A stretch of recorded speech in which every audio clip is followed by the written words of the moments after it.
so then you're not a landlord. You have a different set of management or servicing actions, right? So like you wouldn't evict someone, but you would have to foreclose because you're the bank if they didn't pay. So what is that?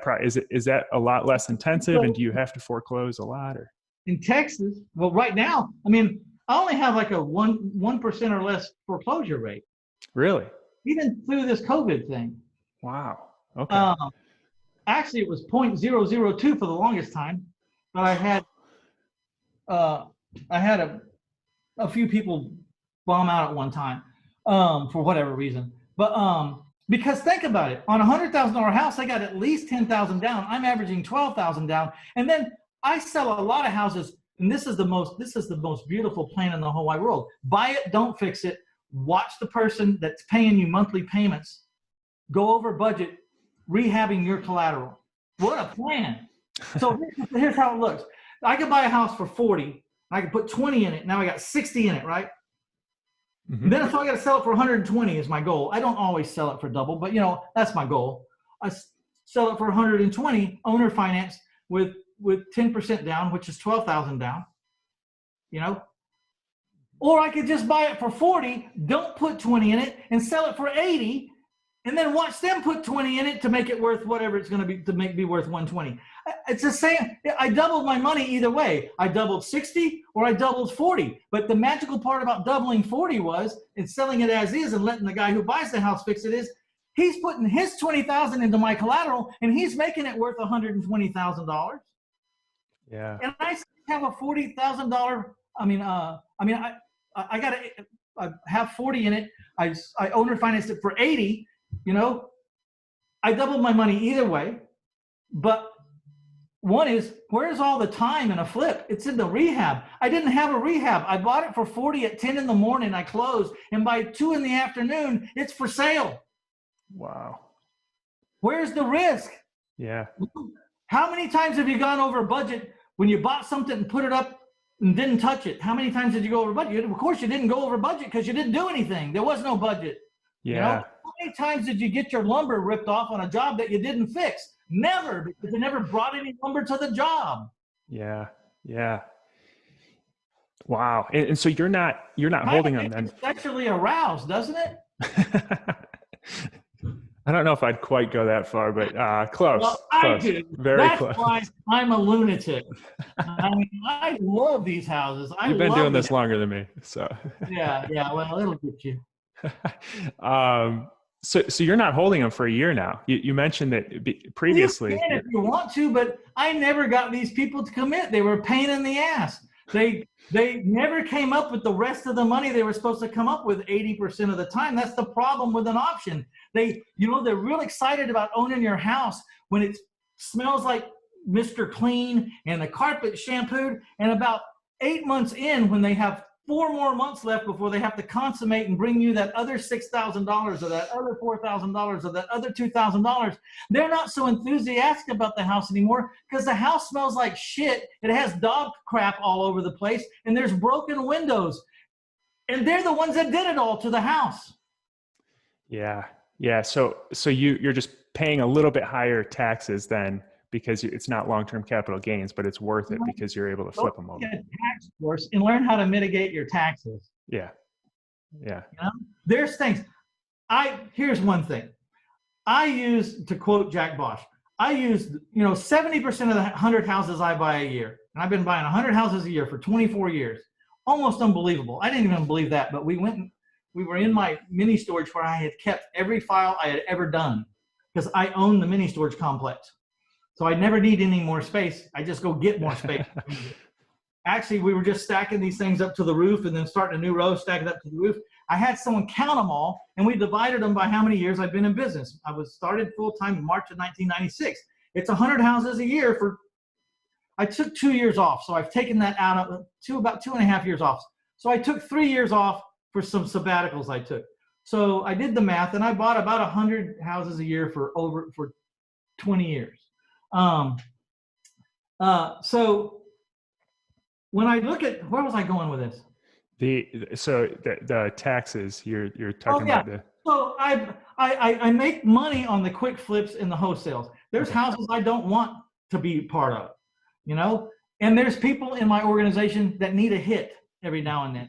You know, they work upon success only, and sometimes they need a hit. Like, you're running a little thin, you're running dry, great. What houses do I have with you? Put one on the market, let's retail it, let's get $15,000, $20,000 in each of our bank accounts.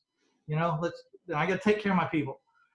The other 70% I'm seller financing, and so I take the money from the quick flips, the one-time cashes, and the temporary cash, which is what a note is. A note is temporary cash up front and temporary cash flow, because it's going to run out. So one-time cash and temporary cash, I take all the money I make from that and I buy into a forever cash scenario, which is apartments or anything you can rent. I chose boat and mini storages, boat and dry storage, household storage. I have 1,600 doors in 14 locations around the lake where I live at Canyon Lake, Texas. I'm canyonlakestorage.com. You look me up. I have 1,600 doors. 1,600 of people a month owe me $100 on the first every month. 1,600. Do the math. That's $160,000 a month people owe me. And I've been doing this since 1991. I started with 13 units. So I don't owe a lot on this stuff. I don't get to keep the whole 160, nor do I collect the whole 160, because I got vacancy rates and I got delinquent people, but I get to keep a crap load of it, right? I never had to work again in my life, but I got depreciation on millions of dollars worth of property. When I buy a house to depreciate or something to depreciate, it's $2.4 million. You know, I got depreciation there. I can play the tax game there. You can play the tax game within your own business, even if you're flipping houses. You shouldn't pay for a car. That should all be figured. You know, you shouldn't pay for a phone. You shouldn't pay for your hats and your clothes. And, you know, I don't know. There's the danger zone, you know, there's the black, and then there's the black and white, and then there's the gray zone. I stay deeply in the gray zone, you know, like, I think I can defend this. Yeah. But if you don't defend it, I'm not going to prison. And it's not gonna hurt me any worse than I can't pay. You know what I mean? Or whatever I need to do. So, yeah. So learn how to use your IRAs and your 401ks. I mean, I need about $200,000 a year to eat and drink and do everything I want to do, me and my wife. That's all I need. I don't need a Lear. I don't have a Learjet. Don't want a Learjet. I don't need a bigger house. I need a smaller house. I got a ranch. You know, it's paid for. I don't need a bigger ranch. And so I flip houses and pay taxes until I have about $200,000 net. And then I'm flipping in IRAs, 401ks, anything but me. And so when you flip a house in IRA or 401k, you don't have to hold it a year because it doesn't make any difference. You know, so I know you're in a higher tax bracket, and you know, if I flipped all those 70 houses in my personal name, it'd be killing me. But figure out what you need to live, flip that many in your name until you get that much money, and then the rest of the year, you're not doing anything in your name anymore. That's great advice. That's awesome. You know, making the money is only half the equation. Keeping the freaking money is the other half of the equation. So as soon as you start beating your chest, say, I've made the money, you're fixing to get a big tax bill, and then you're going to get real humbled again, and then you're going to say, okay, I got another step on the ladder to go again. And now I got to figure out how do these rich people live tax-free? And it really pisses me off when people complain about how the rich don't pay anything, because we all live by the same laws. It's the same law for the senator, it's the same law for me, except for health insurance and pension plans. But as far as tax code goes, it's all the same. And all the tax moves they make are available to everyone in this country. So the rich get richer because they're just smarter than you. Financially, they're smarter than you. You could be a professor. You could score off the charts on a IQ test, but you're not smarter than these guys when it comes to how to work money. And the reason why they're smarter than you is they studied it. They studied the hell out of it. They got advisors and people that tell them when things change in the law and cracks open up and there's things to do, or there's new case law that says, guess what? We didn't think we could do this, but this guy just went in court over there in Indiana, and hell, man, we can start doing it like this now. That's why they don't pay taxes. And the other reason they don't pay taxes is Generally, those people, they spawn, they're an economy of their own. They spawn a huge amount of taxation. They have hundreds of people working for them, if not thousands or hundreds of thousands, and they create more tax than they could ever pay. And our tax system rewards entrepreneurs like us that go out with our cojones in both hands with no net and no guarantee and no subsidization and create jobs for people. Hey, hope you enjoyed this portion of the interview with Mitch Stevens. This guy is a wealth of knowledge. If you want to check out the full podcast interview, you can listen to it on any podcast player. It's the Living Off Rentals podcast. Also, you can go over to Facebook and check out the Living Off Rentals Facebook community.